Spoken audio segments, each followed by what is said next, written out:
These are so long. You're just faking it. I know.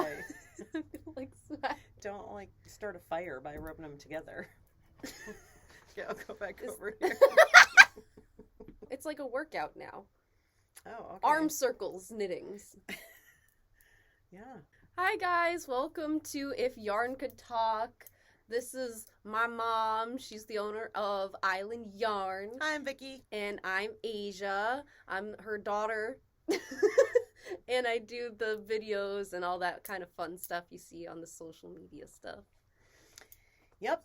And we've got a whole bunch of stuff this week, right? We do have a whole bunch of stuff this week. You can tell I've switched projects. Yeah, we've switched roles. I'm crocheting this week.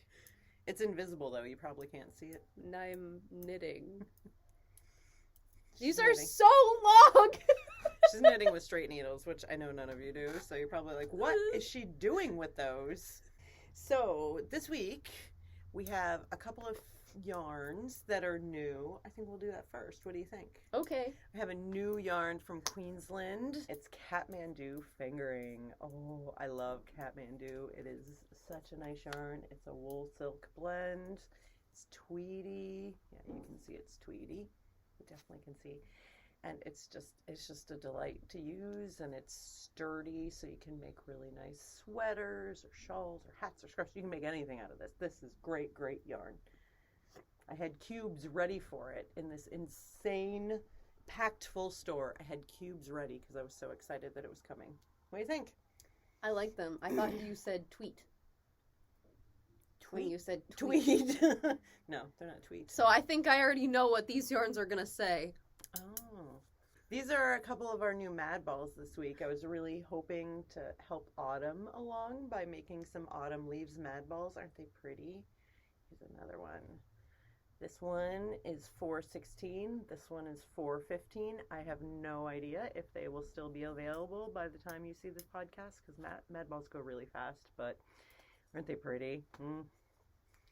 It's a good reminder, though, when you see the Mad Ball post go up on Wednesdays to make sure you go and look at the new ones. If you see anything Snatch in it. that little slideshow, Snatch it fast. good to get fast. Yeah, sometimes. And I don't know if it's odd or not, but there's a picture always in the email I send on Saturday, and that one gets scooped like the moment the email goes out. So you have to grab it fast. It's a race. I'm also working on a new Mad Ball crochet scarf pattern, but I don't really want to show it to you yet because It's not ready. yeah, it'll be a surprise. Surprise! We had another question. Winter the Frog, which I feel like I probably know who you are, but I can't connect to your avatar. So anyway, Winter the Frog asked about cast-ons and bind-offs, and it's a really lengthy thing, and we're not really set up to do like a tutorial kind of thing here, so I'm just gonna ramble about it a little bit, and Aja will ask questions if she has any during the course of it. Yeah. So there's a few different cast-on bind-offs that you have to do when you're told to do them, and those are a Mobius cast-on and a provisional cast-on, and sometimes like a backward loop if it's in the middle of a row, like when you're casting on under the arm. Otherwise, like at the beginning of a pattern, when they say, like, use the German twisted cast-on or the whatever tubular, those visually look a little different, so you can look at the edge of the thing, of the sweater or whatever, and decide if it's worth it to you to go learn a tubular cast-on. But it's usually more a style thing. It's not usually a structural thing. If it is, they should really say. It's usually just the designer's new pet cast-on. Like, oh, I learned this cast-on, now it's my favorite cast-on, so they put it in all their patterns. Did you say tubular? Tubular, man. It's totally tubular. It's actually a really annoying one to do. Although it does look nice, but it's Well, that's why it's tubular. It's tubular. Yeah. But yeah, I have actually I've learned that one and then was like, I'm never going to do this one again. It's not worth it. But, you know, that's your personal preference and how specific you like to be to the pattern. But I'm going to show you a couple of the other ones and why you have to do them if the pattern tells you to do them. So a Mobius cast on. This is a Mobius scarf of ours. This is called, let's see, there's a twist. This is called, I'm holding it the wrong way. There's the twist. This is called the Cowl of Shining Waters, like Anne of Green Gables, you know, the Sea of Shining Waters, the Lake of Shining Waters. God, I haven't watched it in too long. But a Mobius cast on is kind of a crazy figure eight cast on where it means you're working all these stitches, but from the inside out. So like you won't get the same striping sequence. You won't get this half twist if you don't do the Mobius cast on. Some people think you can just twist your stitches, but that actually gives you a full twist and will cause you a huge problem because you can't actually bind that off because your beginning and end don't meet then because they're on opposite sides. So you can't actually do that. You have to do a Mobius cast on. So that's Mobius cast on. Got to do it. What do you think? It's pretty, isn't it? Scientific. It is. There's only one side, and yet there's two sides. It's really fun / confusing to design with because it kind of messes with your head. Also, sometimes to wrap. Sometimes I've put that one on and been like, what? What? What? What is going on here? It is really nice to wear, though, once you like get yourself all wrapped up. Like it's really cozy. So like all mohair things, it's really just like light and lofty. It feels like cozy air that doesn't feel like anything. It does. I like that one. Yeah, so that's a nice one. So Mobius cast on you have to do. Provisional cast on you usually have to do too, unless you're willing to seam where there shouldn't be a seam. And a great example of this is our featured pattern of the month, the Few Stairs Short of Heaven. And see, I can kind of tell where I grafted here, but you do provisional this way, then you have live stitches and you graft them together so it looks totally seamless. Sometimes in sweaters, they have you do a provisional somewhere so that you can pick up and continue, but you usually have to do a provisional cast on when they tell you because you're going to need those live stitches for some reason later on. Make sense? Yeah. Yeah. So then there's like sort of 4 main normal cast-ons. I longtail cast on almost all the time. And you might cable cast on all the time. Those things are all sort of interchangeable. You can just do what is your preference. And if a pattern just says cast on, just cast on. If you do the backward loop cast on, which is just, you know, loop the yarn and put it on, just don't do that cast on unless it's only for a few stitches because it's terrible cast on. It just creates a long, loose, ugly border. So learn a new one if that's your preferred cast on right now. And all right, did we wrap up cast ons? For the most part, for what I can do today. Going cast on. Did you finish casting on? Yeah, it's 10 million feet long. Wow, those are spacious needles. Yeah, they are. So long. And the only thing really mostly about bind off is like sometimes there's edges you can do with a bind off, like a I-cord bind off or a picot bind off. Those take forever, but they make you a nice edge that you don't have to do anything else to, so that's nice. And then there's sort of the stretchy ones versus the traditional ones. And again, I think you just kind of want to experiment with which is your favorite stretchy, and it's a good thing to have as a go-to. I don't know, I don't feel like I'm saying a whole lot about bind-offs, but ask a follow-up question if I didn't say enough. We also, since Aja had these knitting needles, we just wanted to tell you some of our other fun uses for knitting needles and crochet hooks because they're super useful beyond knitting and crochet. Like using them as a baton. As a baton. And impaling your mother. Or signaling planes. Signaling planes. They're pretty good hair sticks, you know, if you need to hold up a bun. These ones are really big, but some of them are really good hair sticks. They're always great back scratchers. Always want to keep those lame straight needles that you don't use around anymore to scratch your back. But I'm going to tell you 2 stories of 2 of the best ones. I used to have someone come in. She would buy long, skinny, straight needles. And she was like, I'm not even a knitter. And I was like, oh, okay. And she goes, I use this to unclog my garbage disposal. So I guess you can use a long, skinny metal needle to unclog a garbage disposal. Or to direct an orchestra. Or to direct an orchestra. Conduct. Conduct, that is the word. Cut! God, action!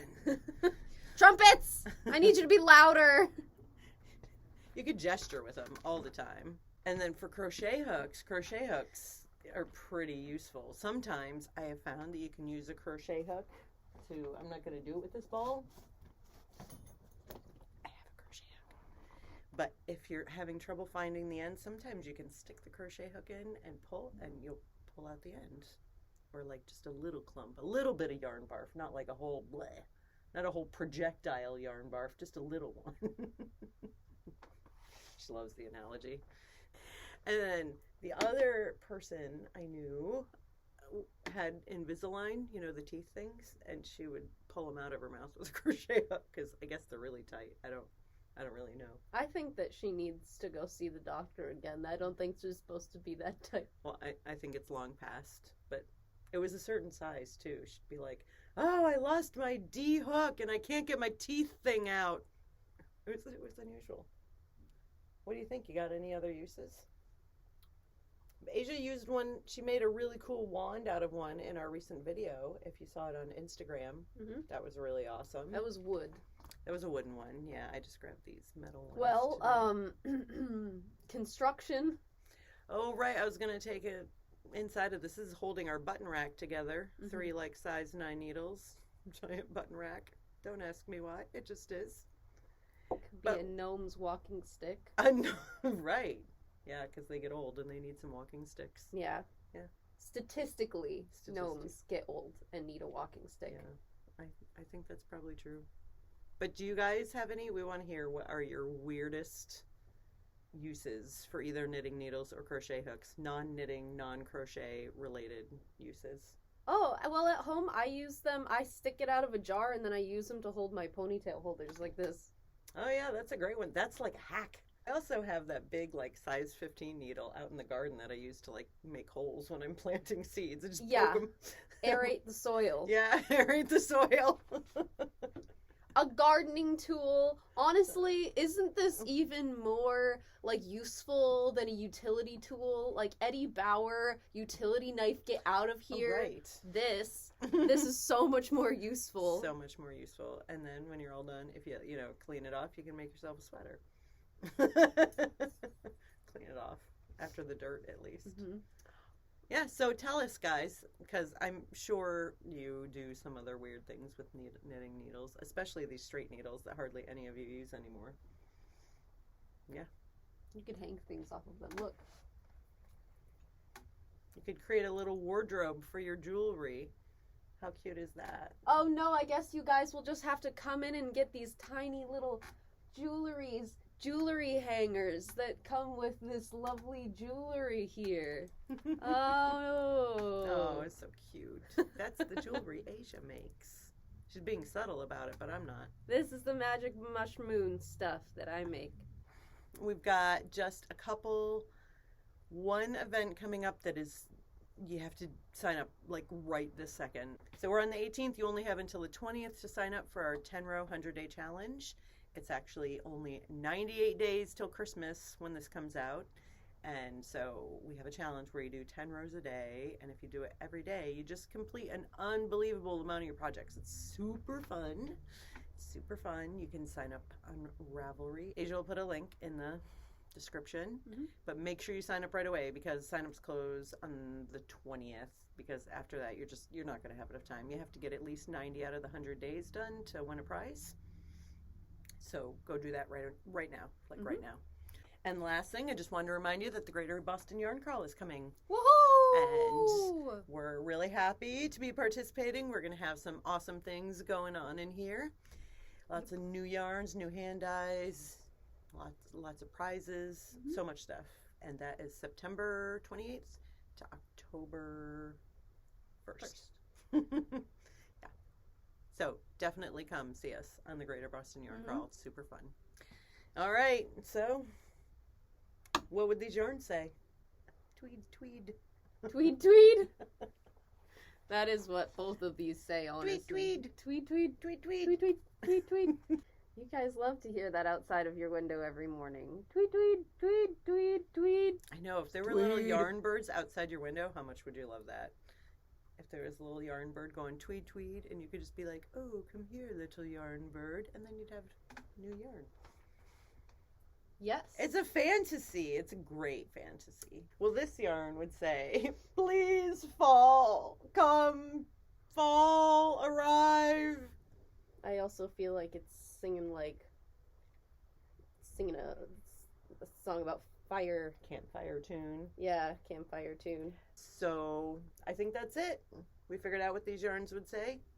Tweed, tweed, please come fall. If you have a question, like we said, definitely leave it in the comments. If you like the video, please like and subscribe. And if you want to see when new videos come out, just hit the little notification bell. You can also subscribe by hitting the little button right here.